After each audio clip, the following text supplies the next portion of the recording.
तो स्टूडेंट्स स्वागत है एक बार फिर से आपका अपनी सोल्वर अकेडमी में। तो स्टूडेंट आज हम करने जा रहे हैं विकार शब्द का पार्ट 3। पार्ट 1 और पार्ट 2 हम कंप्लीट कर चुके हैं। पार्ट 1 में हमने करवाया था संज्ञा और सर्वनाम और पार्ट 2 में करवाया था हमने विशेषण। आज हम पार्ट 3 करने जा रहे हैं। पार्ट 3 में हम करेंगे आज क्रिया। ठीक है, क्लास स्टार्ट करने से पहले आपको बता दूं, वीडियो के डिस्क्रिप्शन में हमारे लिंक दिया गया टेलीग्राम चैनल का। अगर आप वहां पर हमारे टेलीग्राम को ज्वाइन करते हैं तो वहां से आप अपना किसी प्रकार कोई भी डाउट है जो क्लियर कर सकते हैं किसी भी सब्जेक्ट से रिलेटेड। ठीक है फ्रेंड, तो स्टार्ट करते हैं हम आज की क्लास। आज की क्लास में हमारा जो पहला पॉइंट है वो क्या है? क्रिया, यानी कि क्रिया किसे कहा जाता है। क्रिया देखो, किसी भी काम को करने को क्या कहते हैं? क्रिया कहते हैं। देखो सिंपल सी बात है, किसी भी काम को करने को क्या कहा जाता है? क्रिया कहा जाता है। जैसे वे शब्द जिनके द्वारा किसी कार्य का करना या होना पाया जाता है, किसी कार्य का करना या होना पाया जाता है, उसे क्या कहते हैं? क्रिया कहते हैं। जैसे लिखना, हंसना, पढ़ना, रोना, सोना, ये सब क्या होती है? क्रिया होती है। ठीक है, आगे देखते हैं। आगे है धातु या क्रियामूल। धातु या क्रियामूल किसे कहते हैं? देखो, क्रिया मूल शब्द का अर्थ है क्रिया का मूल रूप। क्रिया मूल का शब्द का शाब्दिक अर्थ है क्रिया का मूल रूप। जिस मूल शब्द से क्रिया का निर्माण होता है, यानी कि जिस मूल शब्द से क्रिया का निर्माण होता है, क्रिया का निर्माण होता है, उसे क्या कहते हैं? धातु कहते हैं। जब धातु में ना जोड़कर क्रिया बनाई जाती है, यानी कि धातु में ना प्रत्यय जोड़कर क्रिया बनाई जाती है। देखो जैसे लिख से लिखना हो गया, लिख से लिखना हो गया, लिख प्लस ना यानी कि ना प्रत्यय जोड़कर इसमें क्या बन गया? लिखना बन गया। पढ़ प्लस ना जोड़कर क्या बन गया? पढ़ना बन गया।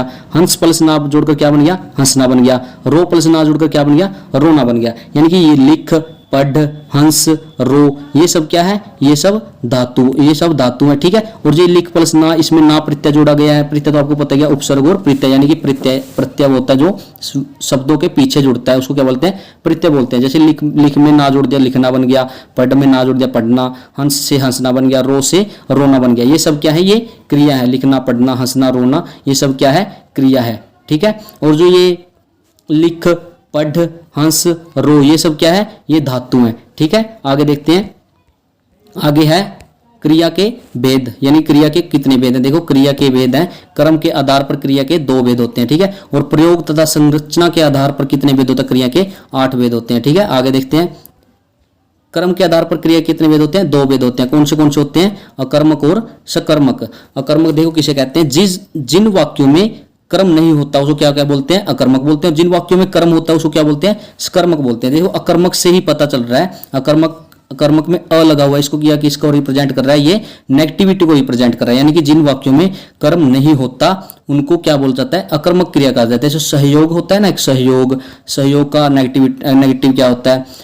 असहयोग। ऐसे इसमें देखो क्या लगा हुआ है? अ लगा हुआ है, यानी कि अकर्मक, इसमें असहयोग में अ लगा हुआ है, किसको रिप्रेजेंट कर रहा है? नेगेटिविटी को रिप्रेजेंट कर रहा है। तो ये अकर्मक क्या हो गया? यानी कि कर्म के बिना, यानी कि जिन वाक्यों में कर्म नहीं होता उसको तो बोलते हैं अकर्मक, और जिन वाक्यों में कर्म होता है उसको क्या बोलते हैं? सकर्मक। या सकर्मक यानी कि स से हो गया साथ, यानी कर्म के साथ जिन वाक्यों में कर्म होता है उनको क्या बोलते हैं? सकर्मक बोलते हैं। आगे इनके बारे में हम डिटेल से पढ़ते हैं। देखो अकर्मक क्रिया किसे कहते हैं? अकर्मक क्रिया यानी कि कर्म के बिना, अकर्मक यानी कर्म के बिना जिन क्रियाओं में कर्म नहीं होता, यानी कि जिन वाक्यों में कर्म नहीं होता उसे क्या बोलते हैं? अकर्मक क्रिया कहते हैं। जैसे देखो कुत्ता भौंकता है, कविता हंसती है, टीना सोती है, बच्चा रोता है। इनमें देखो कुत्ता भौंकता में देखो सबसे पहले कुत्ता यानी कि भौंकता है। कुत्ता क्या हो गया? ये कर्ता हो गया, और भौंकना क्या हो गया? ये क्रिया हो गई। इसमें यानी कि कर्म तो है ही नहीं। कविता हंसती है, कविता में कविता कर्ता या संज्ञा हो गई, और हंसना क्या हो गया? हंसना क्या होगा? क्रिया हो गई। ठीक है, जैसे टीना सोती है, टीना में टीना हो गई कर्ता या संज्ञा हो गई, और सोना क्या हो गया? क्रिया हो गई। और बच्चा रोता है, इसमें बच्चा संज्ञा या कर्ता हो गया, और इसमें रोना क्या हो गया? क्रिया हो गई। यानी कि इन वाक्यों में क्या है? कर्म नहीं है, तो इनको क्या बोलते हैं? हम अकर्मक क्रिया बोलते हैं। ठीक है, आगे देखते हैं सकर्मक क्रिया किसे कहते हैं? सकर्मक क्रिया यानी कि कर्म के साथ। सकर्मक में क्या लगा हुआ है? स लगा हुआ है, ऐसे आप याद करते हैं। सकर्मक का मीन है, सकर्म का मीन है सकर्मक, जैसे कर्म के साथ। ठीक है, यानी कर्म सहित, यानी कि जिन क्रियाओं में के साथ कर्म होता है, यानी कि जिन वाक्यों में कर्म होता है उन्हें क्या बोलते हैं? सकर्मक क्रिया को बोलते हैं। जैसे देखो नीतू खाना बना रही है, जैसे देखो नीतू खाना बना रही है, यानी कि खाना क्या हो गया? ये कर्म हो गया, और बनाना क्या हो गया? ये क्रिया हो गई। यानी कि नीतू खाना बना रही है, ये क्या बन गया? सकर्मक क्रिया। और मैं पुस्तक पढ़ रहा हूं, पुस्तक क्या हो गया? कर्म हो गया, और पढ़ना क्या हो गया? क्रिया हो गई। अगर इसी वाक्य में मैं लिख देता, अगर इसी वाक्य में देखो नीतू खाना बना रही है, मैं इसमें अगर मैं खाना काट दूं तो ये क्या बन गया, नीतू खाना यानी कि नीतू बना रही है, तो ये क्या बन गया, इसमें कर्म नहीं है, तो ये अकर्मक क्रिया बन गई। और मैं पुस्तक पढ़ रहा हूं, मैं तो मैं अगर पुस्तक काट दूं, मैं पुस्तक पढ़ रहा हूं, मैं पुस्तक काट दूं तो क्या, ये मैं पढ़ रहा हूं, तो ये क्या बन गया, अकर्मक क्रिया बन गया। ठीक है, देखो अगर इनमें अगर जैसे नीतू खाना बना रही है तो ये क्या बन गया, सकर्मक बन गया। और मैं पुस्तक पढ़ रहा हूं तो ये क्या बन गया, सकर्मक क्रिया बन गया। ठीक है, आगे देखते हैं। आगे सकर्मक क्रिया के कितने भेद हैं, 2 उपभेद बताए जाते हैं। सकर्मक क्रिया के कितने उपभेद बताए जाते हैं, 2 उपभेद बताए जाते हैं।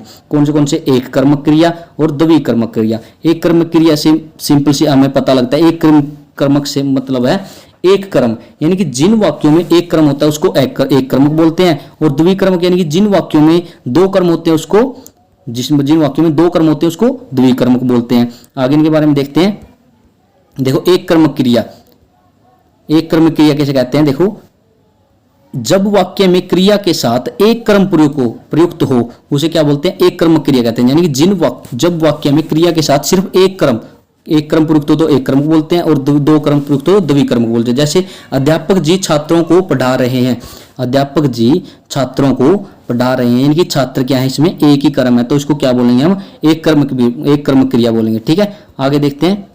आगे देखो द्विकर्मक, द्विकर्मक में देखो जब वाक्य में 2 कर्म, जब वाक्य में 2 कर्म हो तो उसको क्या बोलेंगे हम, द्विकर्मक कहा जाता है। देखो जैसे 2 कर्म होंगे ना, उसमें देखो पूर्ण रूप से हम इसमें हमको 2 कर्म मिलेंगे, पूर्ण रूप से, पूर्णतः इसमें 2 कर्म मिलेंगे। ठीक है, जैसे पहला कर्म होगा वो तो प्राणीवाचक होगा यानी कि सजीव होगा, और दूसरा कर्म होगा वो क्या होगा, निर्जीव होगा। देखो कैसे, जैसे देखो सोहन ने गुरु जी को प्रणाम किया, सोहन ने गुरु जी को प्रणाम किया, यानी कि इसमें पहले इसमें सोहन ने गुरु तो क्या हो गया, पहला कर्म हो गया, और जो गुरु तो हो गया सजीव हो गया यानी प्राणीवाचक हो गया, और जो प्रणाम किया ये क्या हो गया, निर्जीव हो गया। ठीक है, ऐसे ही नर्स रोगी को दवा पिलाती है, रोगी क्या हो गया, सजीव हो गया, पहला कर्म हो गया, और ये दवा क्या हो गया, दूसरा कर्म हो गया, ये निर्जीव हो गया। श्याम अपने भाई के साथ टीवी देखता है, ये भाई क्या है, ये प्राणीवाचक है, और ये टीवी क्या है, निर्जीव वाचक है। यानी कि आप सिंपल से अगर वाक्य में ऐसे भी आप, यानी कि ट्रिक है इसकी एक, बस ये देखो ट्रिक मैंने बताई थी, यानी कि ये भी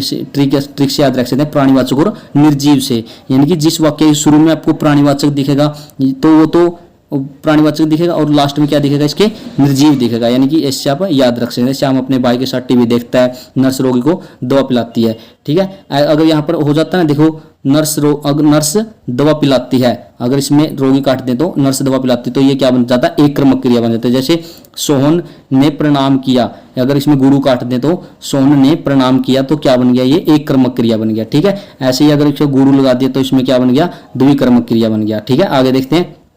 आगे है प्रयोग तथा संरचना के आधार पर क्रिया के कितने भेद हैं, 8 भेद हैं। ठीक है, पढ़ते हैं हम इनके बारे में, देखते हैं कौन से हैं। सबसे पहला वह सामान्य क्रिया।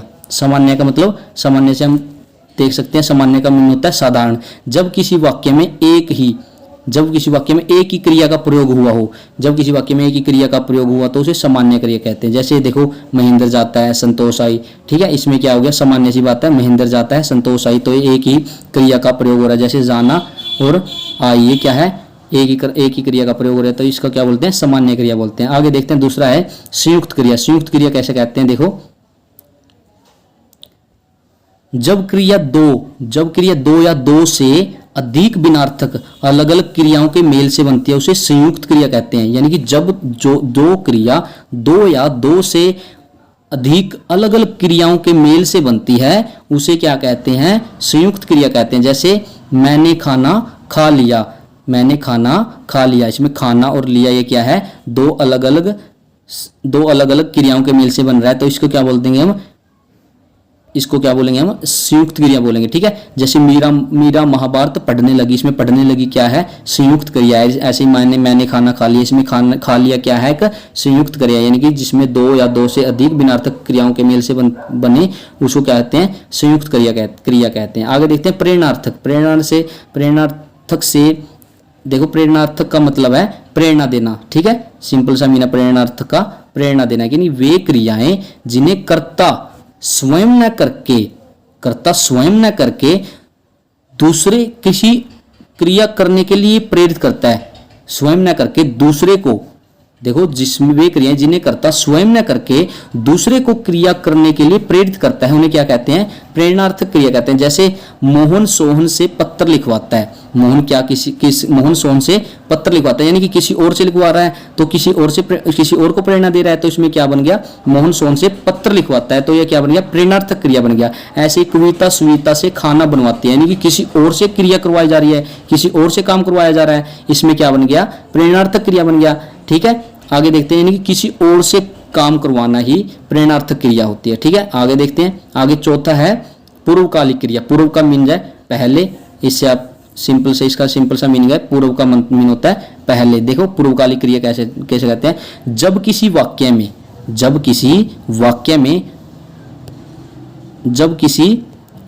में दो क्रियाएं प्रयुक्त हुई हो तथा उनमें से एक क्रिया दूसरी क्रिया से पहले, मैंने क्या बोला था? पूर्वकालिक का मीन है पहले संपन्न होना है, पहले पूर्ण होना।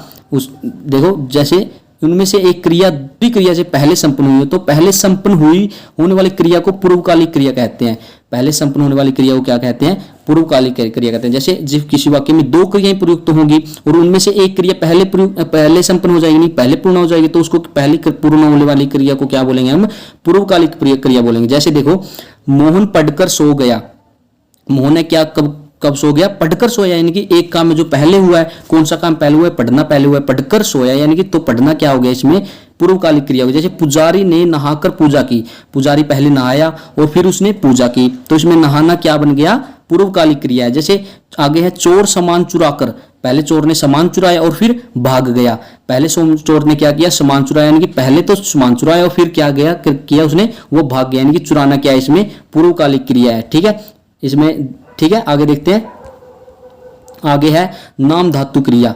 नाम धातु किसी क्रिया कहते हैं? वे क्रियापद जो संज्ञा, सर्वनाम, विशेषण आदि से बनते हैं उन्हें क्या कहते हैं? नाम धातु क्रिया कहते हैं। वे क्रियापद जो संज्ञा, सर्वनाम, विशेषण आदि से बनते हैं उन्हें कहते हैं, जैसे उन्हें नाम धातु क्रिया। जैसे रंग से रंगना हो गया, चमक से चमकाना, बात से बतियाना, हाथ से हथियाना, लालच से ललचाना, ये सब क्या है? नाम धातु क्रिया है। ठीक है, आगे देखते हैं।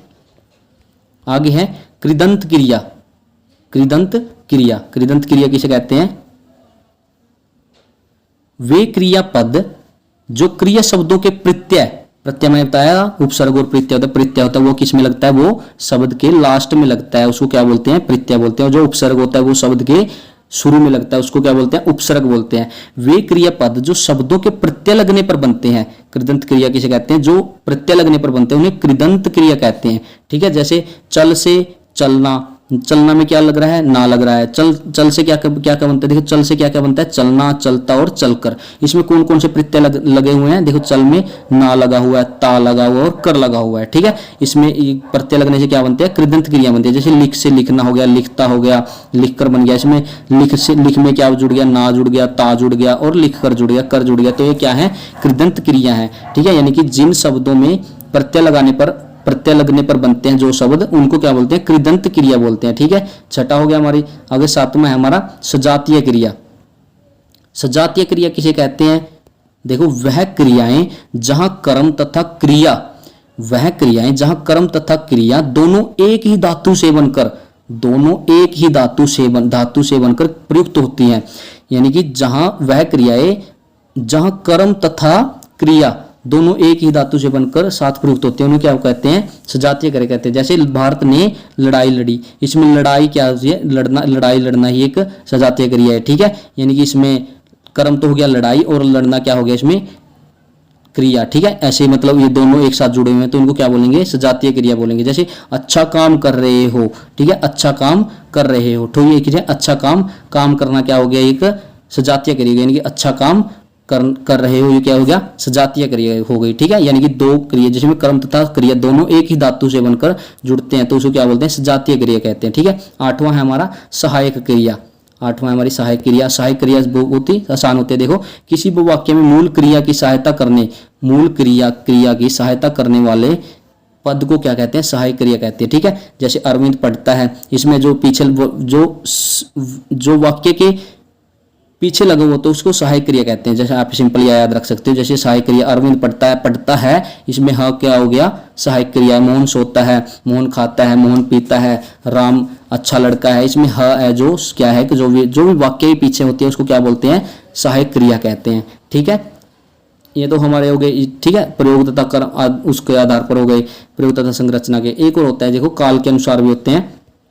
देखो काल के अनुसार है जो, देखो जिस काल में, काल तो आपने पढ़ा ही होगा, देखो भूतकाल, भविष्यत काल, वर्तमान काल, ये तो आपने पढ़ा ही होगा। इसमें देखो जिस काल में कोई क्रिया होती है, यानी कि जिस काल में कोई क्रिया होती है उस काल के नाम के आधार पर क्रिया का भी नाम रख देते हैं। उस काल के नाम के आधार पर भी क्रिया का नाम रख देते हैं। यानी कि जिस काल में कोई भी क्रिया होगी ना उसको क्या बोलेंगे हम, काल के अनुसार क्रिया बोलेंगे। ठीक है, जिस काल में कोई भी क्रिया होगी उस काल के नाम पर आधार पर क्या रख दें, क्रिया का नाम रख दें। जैसे अतः काल के अनुसार है जो क्रिया 3 प्रकार की होती है। जो काल के अनुसार है क्रिया कौन सी होती है, 3 प्रकार की होती है। देखो कौन सी है, पहली है भूतकालिक क्रिया। भूतकालिक आपने पढ़ाई होगा, भूतकालिक मीन्स पास्ट, यानी कि हमारे जो पीछे हो चुका है काम उसको क्या बोलते हैं, भूतकालिक क्रिया बोलते हैं। जैसे भूतकालिक क्रिया किसे, क्रिया का वह रूप जिसके द्वारा बीते समय जिसके द्वारा बीते समय यानी कि भूतकाल में कार्य के संपन्न होने का बोध होता है।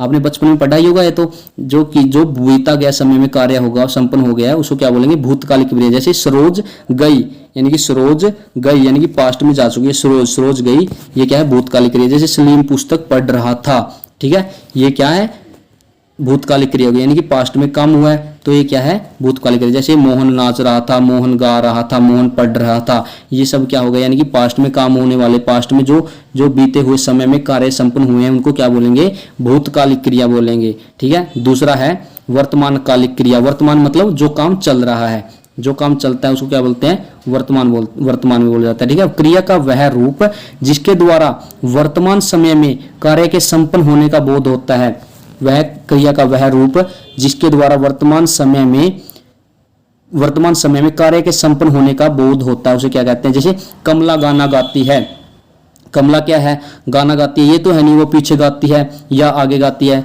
वो कमला क्या है, गाना गाती है, एक वर्तमान में कार्य हो रहा है, कमला गाना गाती है। जैसे विमला खाना बना रही है, ठीक है, ये रही है क्या है, वर्तमान कालिक क्रिया। ठीक है, जैसे वह खेल रहा है, वह नाच रहा है, वह पढ़ रहा है, ये सब क्या हो गए, वर्तमान कालिक क्रिया में आते हैं, इसको क्या बोलेंगे, वर्तमान कालिक क्रिया बोलेंगे। ठीक है, आगे है भविष्यत कालिक। भविष्यत मतलब आगे, जो मतलब काम आगे होगा उसको क्या बोलेंगे, भविष्यत कालिक क्रिया बोलते हैं। जैसे क्रिया का वह रूप जिसके द्वारा आने वाले समय यानी कि आने वाले समय में कार्य के संपन्न होने का बोध होता है, उसे क्या बोलते हैं हम, भविष्यकालिक क्रिया बोलते हैं। ठीक है, जैसे नीलम कल जोधपुर जाएगी, यानी कि कल को जाएगी तो ये क्या है, भविष्य, यानी कि कल को जाएगी तो क्या हो गया, भविष्यकालिक क्रिया हो गया। जैसे अशोक पत्र लिखेगा, ये क्या हो गया, लिखेगा, ये क्या है, भविष्य, यानी कि आने वाले समय में कार्य संपन्न होगा तो इसको क्या बोलेंगे, भविष्यकालिक क्रिया बोलेंगे। जैसे मोहन नाचेगा, मोहन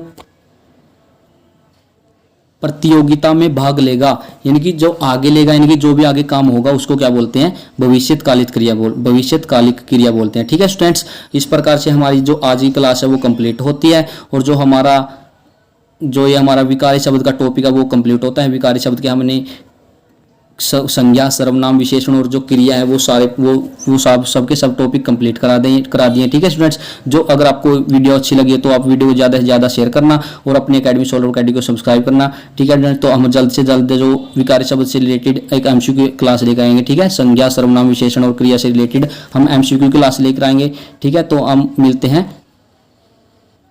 ठीक है स्टूडेंट्स, तो मिलते हैं नेक्स्ट वीडियो में।